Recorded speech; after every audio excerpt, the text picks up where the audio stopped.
Hey everyone, got a new knife here. This one is the Andy Punisher from Horizon Outdoor Tools. And you see this one's kind of unique. It comes disassembled, so it's kind of cool. You see all the different internal parts of a standard OTF, and they all look pretty similar. So your blade, your shuttle, springs. You can see this is a dual spring. Handle obviously on both sides, and this is the trigger button, which you see is top mounted, not side mounted like a lot of your Microtechs. And it comes with the handy dandy pouch. I never use these, but they're nice for secondary stuff, like I keep tools and whatnot in them. It also comes with replacement screws that you'll see.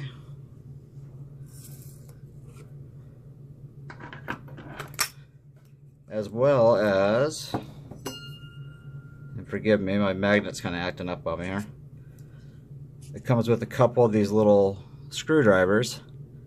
They have these holes in them, so you can, if you need leverage, you can put, you know, another longer screwdriver or really any kind of piece of metal rod in there to give yourself some crank. On this knife, there's no need to wrench it down that much, so you can just do this by hand. But since the knife came this way, I thought it'd be fun to show you guys how the internals of an OTF work.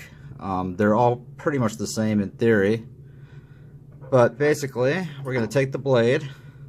Be very careful. It's M390. It's extremely sharp. And you're going to take your handle, and you'll see there's two little clips here. I'm passing the first one there. You see how the blade stops? We're going to need to lift that up. And we're going to take the blade all the way down.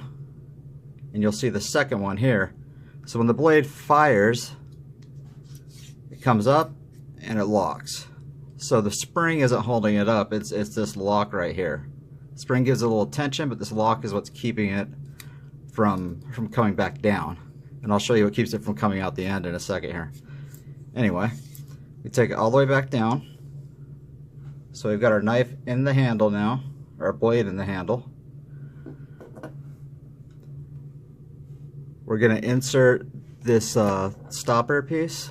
I call it a stopper piece. It's probably a more official name for it, but that's what it does. This little pin goes right here in this hole, and you'll see now when we come back up. So now the knife's sliding up, and it can no longer come out. It's the most important part. You see we're locked, and the blade can't come out of the handle, because obviously that would be bad. Okay, so there's not much else to it. We're going to take our spring, which again you can see is well machined. Very nice. And dual spring. I like this because the load seems more evenly distributed. Some of the single springs can, when they fire, they feel, it's hard to describe it. If you use a lot of OTFs, they feel kind of stretchy, and a lot of times you'll get like a twang. These are nice and tight. It fires up hard, and it just feels more even throughout. So we're going to go ahead and place the spring down.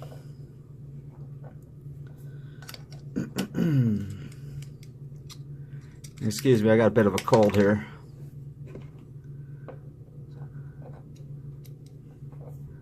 And you see this piece on the end? How it lines up to this notch. So just go ahead and line it up that way. And now we've got it inserted. So it just sits there kind of loose like that, with that longer piece going on the end. It's nice because you can't put it in backwards. I mean, it only fits one way, and you'll know. And then you'll see on this type with this top trigger, these two notches here line up with these two notches on the shuttle or the spring assembly. So you simply lay it on top,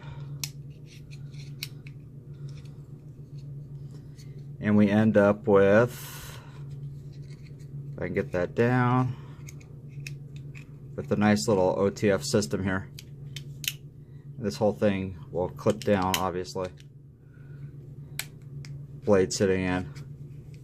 So now that we've got it, it's still kind of loose because these blades do derail as a safety measure. I'm not going to put all these screws in and bore you guys with the final assembly, but a closer look here.